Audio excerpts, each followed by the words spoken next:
Hoje nós vamos dar mais um passo na nossa série de reflexões de julho, Emoções Redimidas. E o texto da nossa reflexão de hoje é certamente aqueles textos que você conhece de cor e salteado. Inclusive você vai poder recitá-lo junto comigo, que está lá em Mateus capítulo 6, versos de 9 a 15.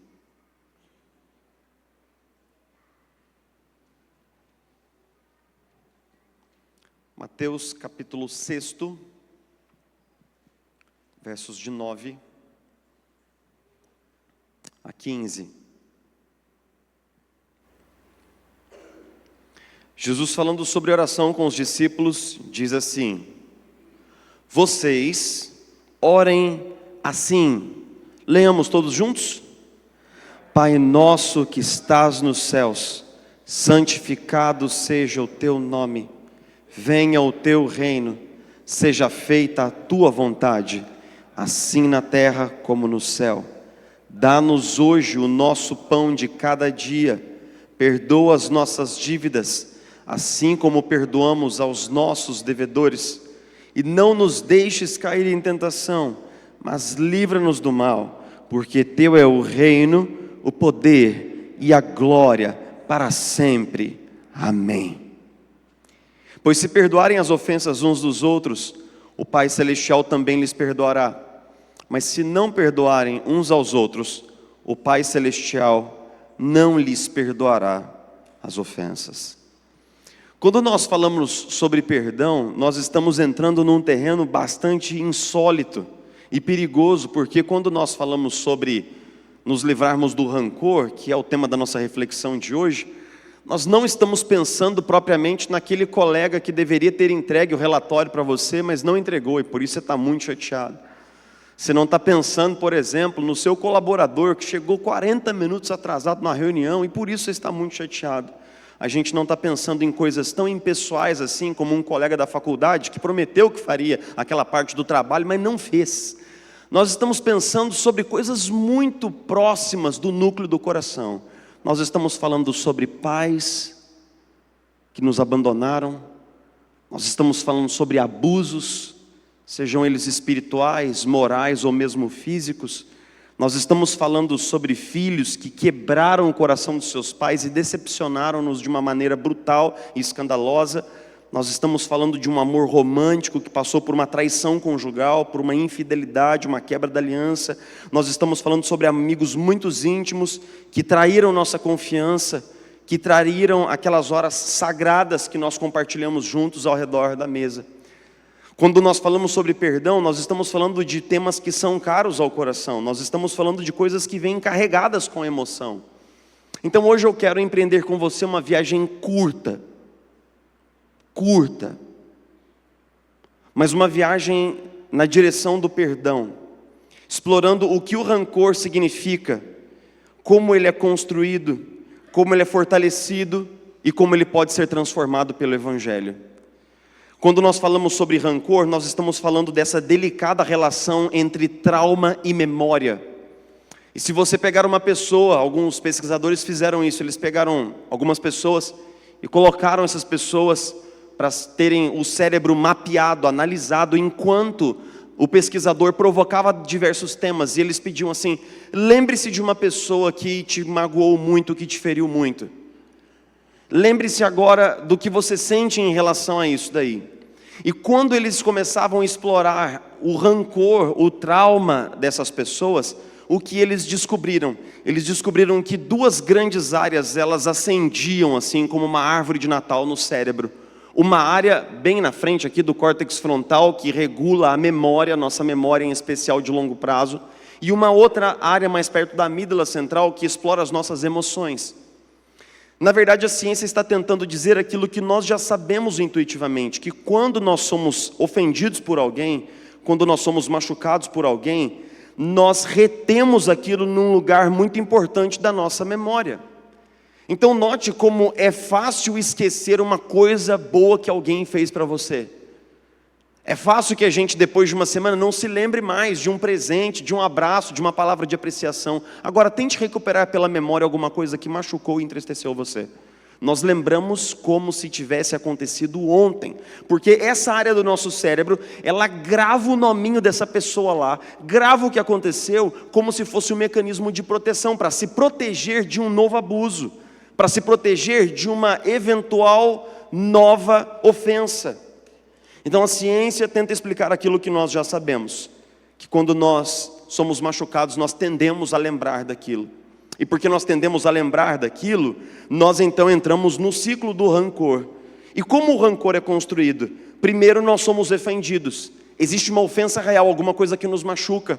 Alguém fez ou deixou de fazer. Alguém disse ou deixou de dizer alguma coisa que rompeu expectativas, rompeu confiança, rompeu determinados contratos implícitos que foram construídos de confiança. Ok.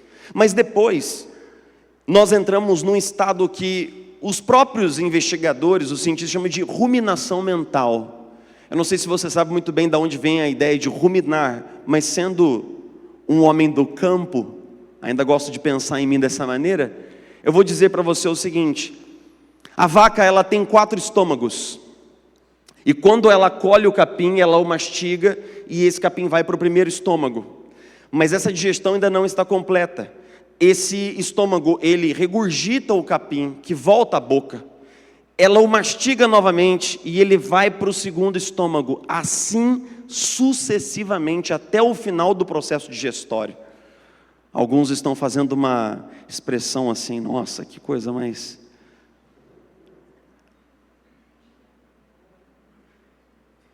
Mas é exatamente isso que nós fazemos.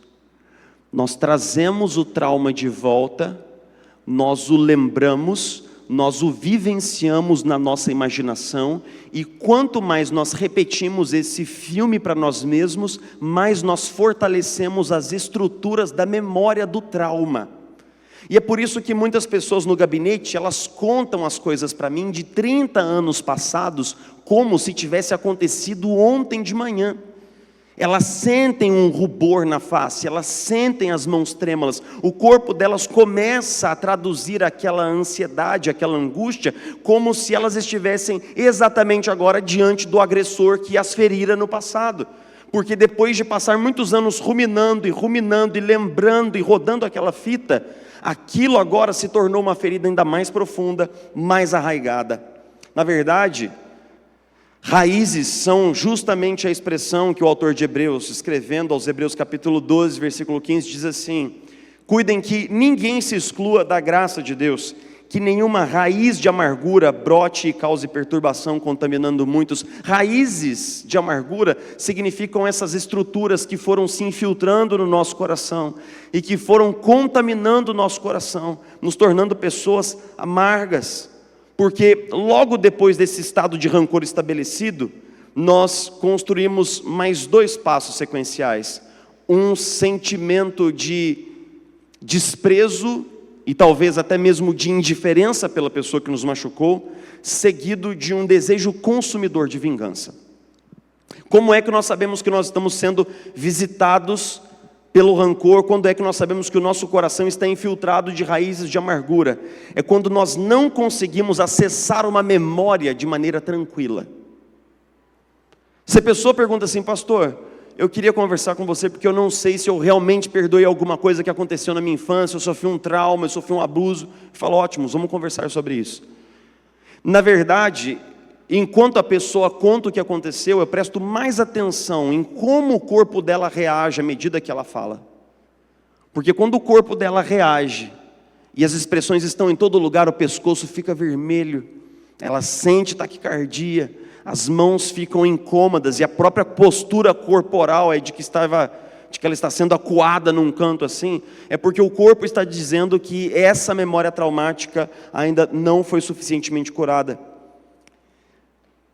Nós sabemos que nós estamos escravos do rancor quando nós não conseguimos falar sobre um assunto. E quando nós falamos sobre ele, nós nos sentimos assim como que abrindo um baú de memórias desagradáveis que nós não gostaríamos de abrir.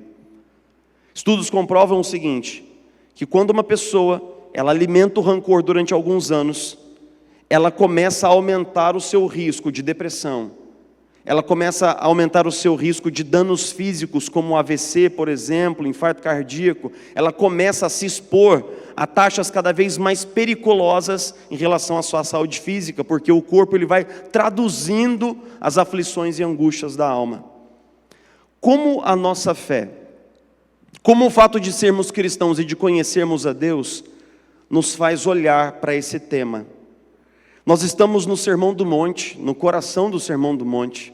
No Sermão do Monte, Jesus se anuncia como aquele que é o verdadeiro Israel de Deus, é o verdadeiro Filho de Deus, é aquele que tem autoridade para expor a vontade, a palavra de Deus.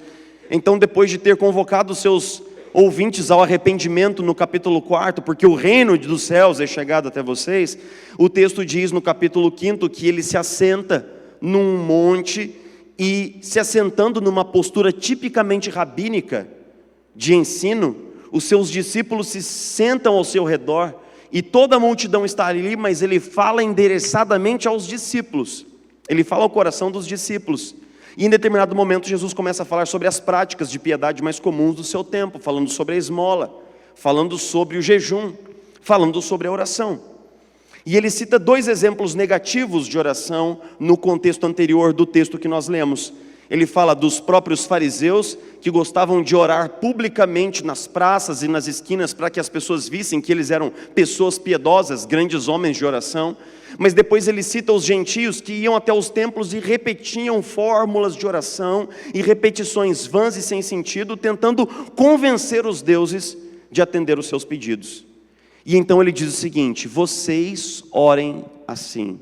E aí então Jesus nos ensina o que ficou traduzido, conhecido na tradição católica, por exemplo, como o Pai Nosso. Para nós reformados, nós chamamos essa oração de oração dominical, e muitos também a conhecem como a oração do Senhor. Mas a maneira como Lutero, Calvino, o Catecismo de Heidelberg, o Catecismo de Westminster, eles interpretam é que essa não é uma regra de oração, não é uma oração que nós devemos repetir palavra por palavra, mas é um modelo de oração, é um fluir de oração que deve nos ensinar como nós oramos quando estamos na presença de Deus. E é por isso que Calvino, por exemplo, diz assim: nessa oração nós temos 6 petições, 3 petições em relação ao reino de Deus e à glória de Deus em primeiro lugar. Quando o discípulo do reino ele se aproxima de Deus, ele não pede por si mesmo, mas ele pede que Deus seja conhecido, que Deus seja amado, que a sua vontade seja feita e que o reino de Deus venha aonde ele está. Ele pede pelo reino de Deus. Mas as suas necessidades, elas não precisam ser sublimadas e esquecidas no processo da oração, porque a partir do versículo 11 ele diz assim, 3 petições em seguida: dá-nos o nosso pão de cada dia. Em segundo lugar, perdoa as nossas dívidas. E em terceiro lugar, não nos deixes cair em tentação. Note que Jesus fala sobre perdão nesse texto, assim como em outros textos, utilizando a metáfora financeira. Jesus está falando assim: perdoa as nossas dívidas. Jesus está usando uma dimensão do dinheiro para nós entendermos o que é perdão. E Jesus vai fazer isso de novo, lá em Mateus capítulo 18. Mas então Jesus avança para o final da oração. Ele diz assim, numa breve doxologia: porque teu é o reino, o poder e a glória para sempre. E então ele diz, amém. Significa dizer que a oração terminou ali. Mas Jesus desenvolve um comentário nos versículos 14 e 15 sobre essa oração. Mas Jesus, ao comentar essa oração, ele não traz nenhum outro elemento, senão o elemento do perdão. De todas as petições que estão na oração, a única que Jesus reaborda e explica novamente exatamente o que ela quer dizer é a questão do perdão. Dada a importância disso na oração dominical, ele diz assim: se vocês perdoarem as ofensas dos outros, vocês serão perdoados. Mas se vocês não perdoarem, vocês não serão perdoados. Quando nós lemos esse texto à primeira vista, o que dá a impressão é o seguinte: então quando eu perdoo, Deus me perdoa. Parece que é disso que Jesus está falando, que se eu perdoar, eu serei perdoado. O que me provoca a pensar o seguinte, que é como se eu estivesse incumbido ou responsabilizado de ser o agente principal do perdão, porque se eu perdoar, então Deus perdoa. Mas na verdade nós temos que ler esse texto, obviamente, como nós sempre fazemos, dentro do seu contexto. E qual é o contexto? Jesus anuncia no capítulo 4, arrependam-se dos seus pecados, porque o reino de Deus é chegado até vocês. Aqueles que se unem a Jesus, eles estão se arrependendo publicamente dos seus pecados, e estão sendo perdoados por Deus e inclusos na dinâmica do reino por meio do discipulado. Ou seja, quando Jesus prega o Sermão do Monte, Ele não está pregando para pessoas que não conhecem a Deus, Ele está pregando o sermão para os discípulos de Jesus. E é por isso que ao longo desse sermão, Jesus vai mostrando, por exemplo, em determinado lugar, no final do capítulo 5, Ele diz o seguinte: se vocês amarem apenas aqueles que vos amam, vocês são exatamente como os ímpios, como aqueles que não conhecem a Deus. Ame o seu próximo e odeie o seu inimigo. Vocês ouviram o que foi dito no passado. Mas eu lhes digo, amem os seus inimigos e orem por aqueles que os perseguem, para que vocês venham a ser filhos do seu Pai que está nos céus. O que é que Jesus está dizendo aqui? Que aquele que foi perdoado, foi incluso no reino, ele é uma criança de Deus, ele é um filho de Deus. E como filho de Deus, ele tem que reproduzir o quê? O caráter de Deus. Ele tem que amar porque Deus ama. E ele também tem que perdoar porque Deus perdoa. Quando nós nos emaranhamos no Sermão do Monte, nós vamos descobrir que Jesus nunca permite que esse relacionamento vertical com Deus, ele se desconecte do fio horizontal. É por isso que a certa altura ele fala assim: se você for ao templo oferecer sacrifícios, e você levou o seu bichinho até lá, você chegou lá, você orou sobre o bichinho, o sacerdote acolheu você, e então o bichinho foi morto, está sendo esquartejado, e o processo da oferta está sendo desenvolvido. Mas se você lembrar que você tem alguma coisa contra algum irmão, pare imediatamente o que você está fazendo. Jesus tinha plena ciência de que o sacrifício era uma hora sagrada, era uma hora santa, no qual o adorador, arrependido do seu pecado, vinha consciencioso das suas faltas e era substituído por um bichinho que deveria morrer no seu lugar. Jesus sabia que o sacrifício era algo absolutamente sacro. E no entanto ele diz o seguinte: existe uma coisa mais sagrada do que esse sacrifício aí, e que pode interrompê-lo e torná-lo ineficaz. Volta lá, se acerta com o seu irmão, depois você volta para cá e você termina o que você começou. O que Jesus está nos ensinando é que as nossas relações horizontais, elas estão conectadas com a nossa espiritualidade. E que aquilo que nós fazemos em relação ao nosso vizinho é sentido na nossa verticalidade com Deus.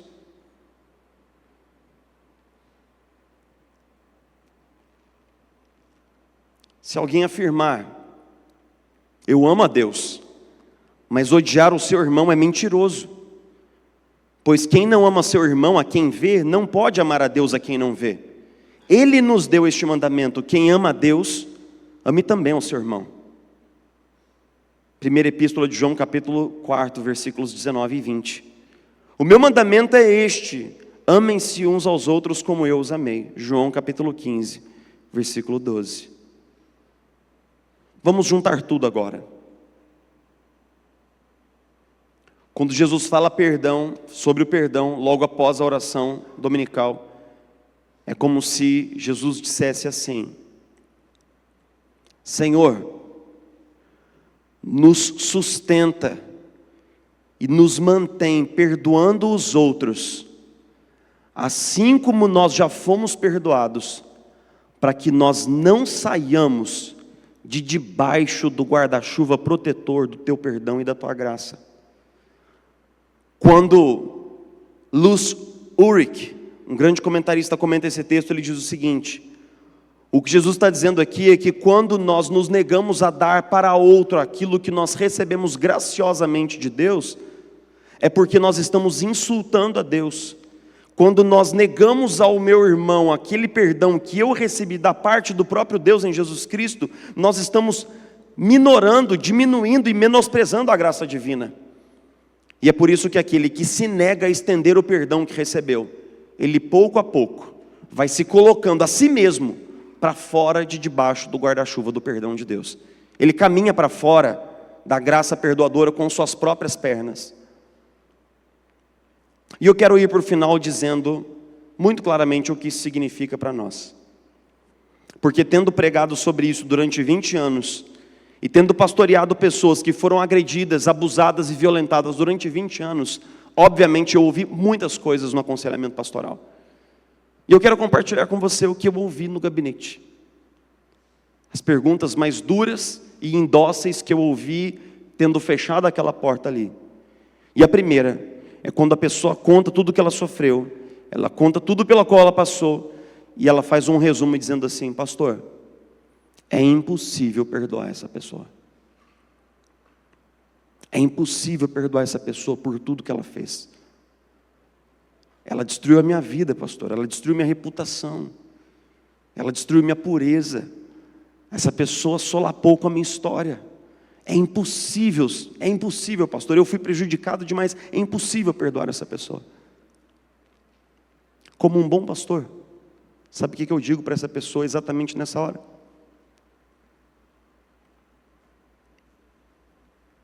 Eu digo assim: é mesmo. É mesmo. É impossível para você perdoar essa pessoa. Eu entendo você 100%. É impossível.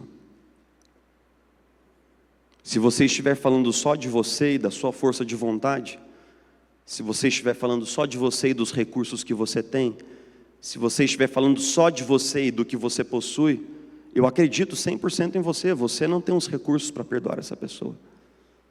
Mas se você está em Cristo, e se você foi amado por Cristo, e se sobre você foi colocado o próprio perdão de Cristo, então tudo é diferente.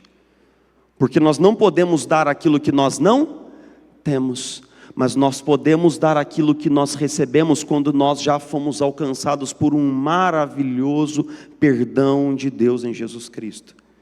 É possível perdoar porque você já foi perdoado. Na verdade, na dinâmica do Evangelho, nós somos perdoados para quê, meus irmãos? Para perdoar. Nós somos alcançados com o perdão para que o perdão por meio de nós alcance a vida de outras pessoas. Esses recursos não são nossos, nós não morremos na cruz, mas Jesus morrendo na cruz alocou sobre nós tudo aquilo que nós precisamos para que nós possamos deixar o perdão de Deus passar pela minha vida e alcançar a outra pessoa. A segunda coisa que eu ouço é: pastor, eu já tentei muito, mas eu não consegui esquecer. Meus irmãos, perdoar não é esquecimento, o nome disso é amnésia. E eu tenho isso frequentemente, muitas vezes. Saio do meu quarto, vou para a cozinha, chego lá, não sei o que eu fui fazer lá. Mas obviamente que nós devemos entender que quando nós perdoamos alguém, e esse perdão é genuíno, é completo, é íntegro e curador, isso não apaga a memória, mas isso ressignifica o lugar dessa memória. Quando é que nós sabemos que alguém de fato perdoa o outro do coração, como Jesus diz lá em Mateus capítulo 18, quando você é capaz de falar sobre isso. E todas aquelas reações já não aparecem. Inúmeras vezes eu dei o testemunho da minha história pessoal quando eu prego sobre perdão. Inúmeras vezes eu falei dos abandonos que sofri. Inúmeras vezes eu falei de como foi difícil para mim o processo de ser um filho adotivo, de todos os abusos morais, espirituais que eu sofri num lar disfuncional, e de como eu tive de perdoar cada um desses eventos. E eu poderia contá-los inúmeros para você aqui hoje à noite. Só para que você possa entender que é possível falar disso, lembrando-se sim, mas com o coração aliviado, porque eu já não tenho nenhum registro de dívida de ninguém comigo. Todos aqueles que me magoaram, todos aqueles que me traíram, todos aqueles que quebraram o meu coração, em determinado momento, pela graça de Deus e aos pés do Senhor, eu permiti que eles pudessem ir embora. Permiti que eles pudessem voltar, cada um deles, para os seus devidos lugares e para os seus caminhos. Eu não esqueci. Eu perdoei. Em terceiro lugar, eu ouço muito assim: pastor, olha, se eu tivesse mesmo perdoado de coração, porque o Senhor ensinou lá que o perdão não é um sentimento, é uma decisão, correto? Mas se eu tivesse perdoado de coração, eu não estaria me sentindo ainda triste com essa pessoa. Meus irmãos, suponhamos que eu estou aqui com o pastor Júnior, que é uma pessoa maravilhosa. Pastor Júnior é um coração assim de ouro. Ele é, como eu costumo dizer para os outros, ele é um menino bom, ele tem um coração muito bom. Tanto é que ele me suporta, prova, ele me suporta. Nós trabalhamos juntos, não apenas aqui na igreja, mas também no seminário, e dividimos uma sala, né, pastor Júnior? E todos os dias eu importuno o pastor Júnior com milhares de brincadeiras, muitas delas um pouco sem noção, na construção da nossa relação de amizade, né? Mas suponhamos que eu vou fazer uma brincadeira com o pastor Júnior, e aí eu dou um tombo nele aqui e sem querer quebro o braço dele. Quebro o braço do pastor, da equipe pastoral. E eu falo assim: Júnior, meu irmão, não foi minha intenção, me perdoa, por favor, de coração. Não quis fazer isso, eu sinto muito, eu estou profundamente contrito e arrependido pelo que fiz. E o Júnior, como é uma pessoa do coração muito bom, o que ele vai dizer? E eu já sei, ele vai dizer: eu te perdoo. Ele vai dizer, não que eu vou quebrar, mas ele vai dizer. No momento em que o Júnior me perdoa, meus irmãos, o braço dele está curado, como mágica? Respondamos, igreja, vai estar curado o braço dele? Não. Ele vai ter que passar por um processo.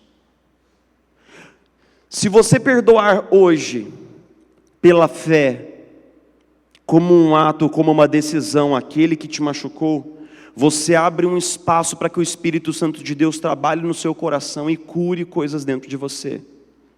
E acredite, em determinado momento, depois de um determinado processo, você vai saber que aquela ferida está azeitada pela graça de Deus.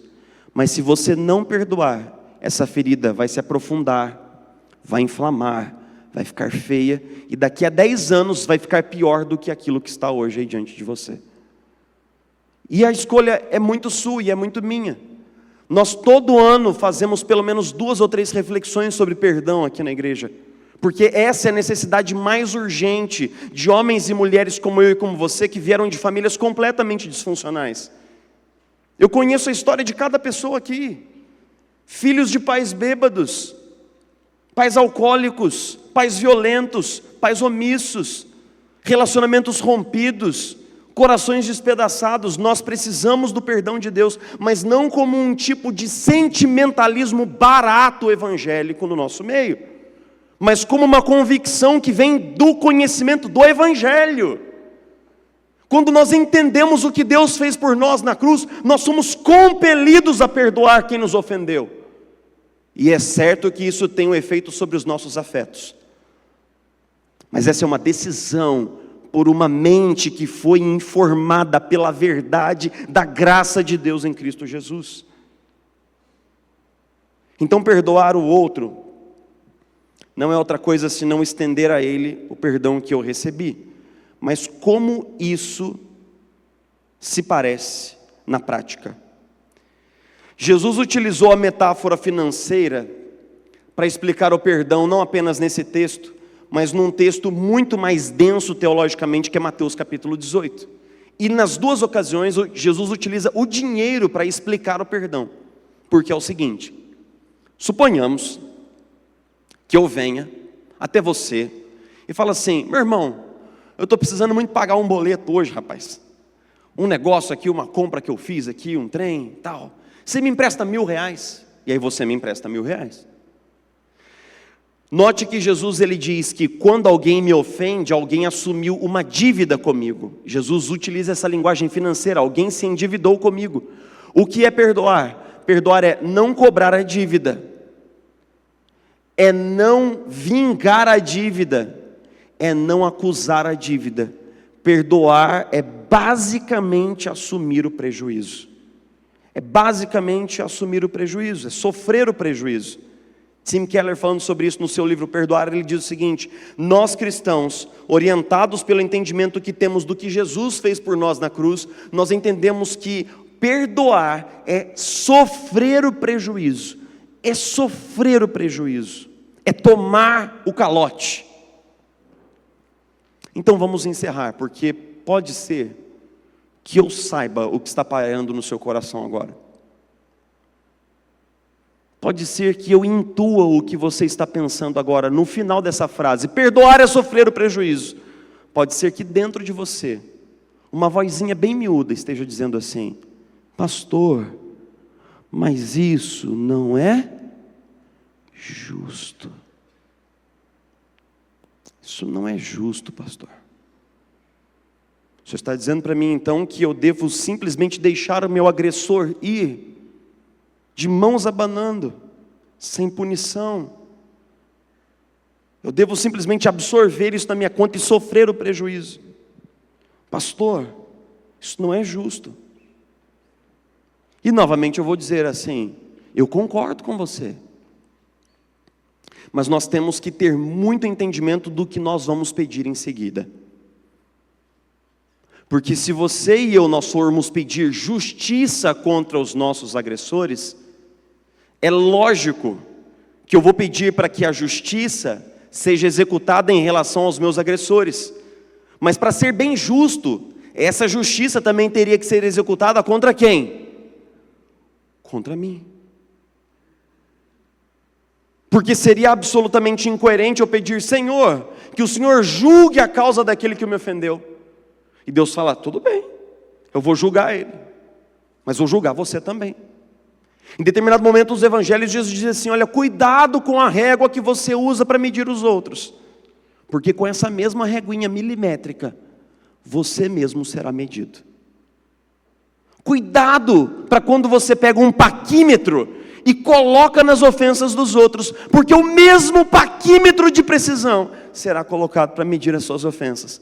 E eu garanto, se todos os meus ofensores forem colocados aqui nessas cadeiras, e eu cobrar as dívidas deles umas às umas, e depositar todo esse dinheiro no meu bolso, no momento em que Deus entrar aqui por essa porta e disser: agora eu vim cobrar a dívida que você tem comigo, eu te garanto, o dinheiro que está no meu bolso vai evaporar todo e eu vou ficar na dívida, porque eu devo muito mais para Deus. Eu o ofendi muito mais do que aqueles que me ofenderam. Eu ofendo e decepciono a Deus desde o primeiro segundo da minha existência. E mesmo tendo conhecido a Jesus, ainda não parei de ofendê-lo. Todos os dias, com novos motivos, novos pensamentos, novas intenções, novos atos e omissões, eu firo, ofendo, magoo o coração de Deus. E por isso eu peço misericórdia. E por isso eu recebo perdão. Mas esse mesmo perdão que foi recebido, ele tem que ser agora ministrado. Esse mesmo perdão que foi alocado sobre mim, ele tem que alcançar outras pessoas. Tem umas coisas na Bíblia que a gente não entende, a gente lê um bocado de vezes e a gente nunca entende. Imagine o que significa esse texto do profeta quando Deus fala assim: sou eu mesmo, aquele que apaga as suas transgressões. Por amor de mim mesmo apago suas transgressões. Eu sou aquele que não se lembra mais dos seus pecados. Isaías 43, 25.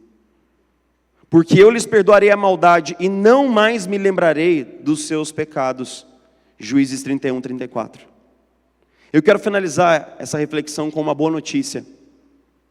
Deus não guarda rancor contra você, meu irmão. Deus não guarda rancor contra você. Dentro de todas as coisas que eu fiz contra ele, Deus não fica alimentando essa amargura, Deus não alimenta esse rancor. Como filhos de Deus, nós somos convocados pela palavra de Deus nessa noite a fazer o mesmo. Senhor, nós depositamos fielmente o nosso coração na Tua presença mais uma vez. Senhor, e assumimos que de fato nós não temos o perdão necessário para alcançar o coração daqueles que nos ofenderam. É por isso que muitas vezes nós nos sentimos lutando para perdoar. Nós nos sentimos agonizando para perdoar, tentando e não conseguindo. Mas nós somos informados pela Tua palavra de que nós não devemos tentar nas forças do nosso próprio braço, mas nós devemos aplicar e estender o perdão que nós já recebemos em Cristo Jesus pela graça, mediante a fé. Senhor, nessa noite nós oramos pedindo para que muitos irmãos e irmãs aqui sejam libertados das amarras aprisionadoras do rancor. Que aquelas agressões que foram cometidas e aquelas memórias traumáticas que ainda estão ali, que elas sejam profundamente curadas pela presença do Teu Espírito, que é capaz de lavar, de sarar, de curar, de transformar, de edificar o nosso ser interior, conforme a Tua maravilhosa graça operante em Cristo Jesus. Senhor, nós desejamos ser curados nessa noite pela Tua graça.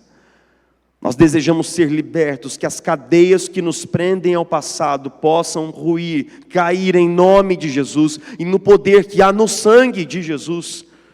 Nós oramos pedindo para que o Senhor nos liberte, para que olhando para frente, nós possamos experimentar a boa, agradável e perfeita vontade do Senhor para nós. Nós possamos nos conectar com todas as promessas que o Senhor tem para o nosso futuro glorioso, porque, Senhor, o lugar do passado pertence ao passado. Nos ajuda, Senhor, nós precisamos de Ti. Precisamos da Tua presença, da Tua graça, do Teu Espírito, sarando e transformando o nosso coração. Não permita, Senhor Jesus, que os nossos agressores que já roubaram o nosso passado, roubem agora também o nosso presente e o nosso futuro. Mas nos permita andar em liberdade na Tua presença, experimentando maravilhosamente tudo que o Senhor já preparou para nós. Nós oramos, perdoando com o perdão de Jesus, perdoando por causa do perdão de Jesus. Nós oramos em nome de Jesus, o nosso Redentor. Amém e amém.